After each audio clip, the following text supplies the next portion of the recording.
It was a huge day for Republicans on Capitol Hill and the House passing their landmark tax proposal, which President Trump has been calling for all year. 13 Republicans voted against it.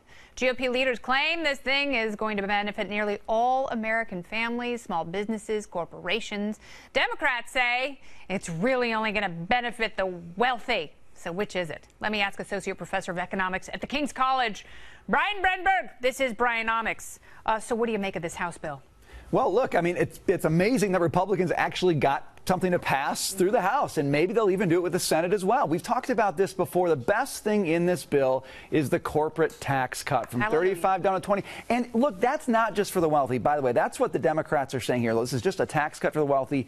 No. When you cut taxes on corporations, they're going to reinvest that money. That's going to create jobs for Americans. Look, you can argue with that all you want, but the fact is that's what they do when they have money to invest. So, okay, I mean, it's good for that. A couple of the hang-ups are the individual mandate and the SALT deductions, but I want to talk about that corporate tax rate because Ron Johnson from Wisconsin, there's so many Onsons. He's not a Swanson, though.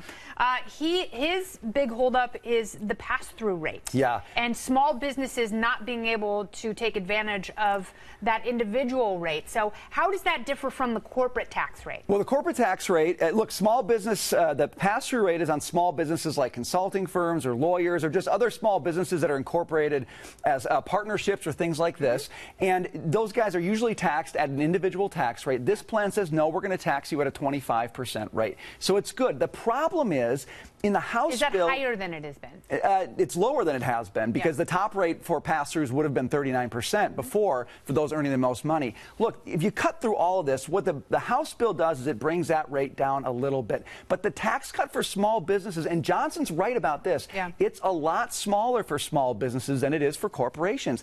I do think that's a problem. Can they reconcile that in the Senate? The Senate has a different...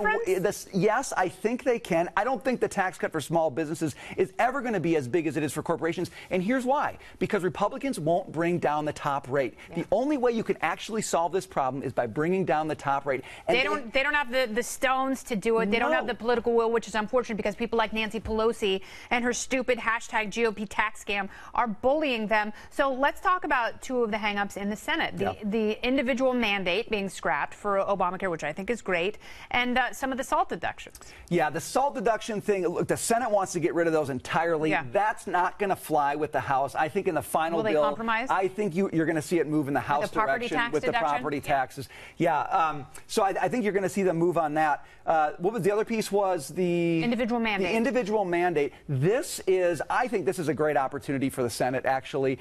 They can't make any progress on Obamacare. Here's a way to repeal a very unpopular provision in Obamacare. Get rid of it. People are going to be happy with that. What I like about it is this as well. I don't think this is Republicans' intention, but this puts Republicans in a box. If they repeal the individual mandate, they have to go ahead and fix other things with Obamacare, because if they don't, premiums probably will rise. So they're actually putting themselves in a corner. But if they don't do anything, premiums rise. I mean, they can't get together to do something, but if they do nothing or if they dismantle it, premiums are still going to rise. Yeah, they're going to rise either way. The question is who gets blamed for it, and they're not smart enough to have the Democrats take the blame. Well, that's right. Look, here's what I think, that they should repeal the individual mandate, and then they're going to have to commit themselves to doing something with the rest of Obamacare. But I actually like that strategy, because if they don't put themselves in a box, they're not going to get anything done at all. And if they don't get anything done at all, they haven't kept a campaign promise. Their chances for re-election go down in 2018, and they're not making the economy a better place for small businesses to invest and do the kinds of things that tax reform is supposed to accomplish. Are you hopeful, if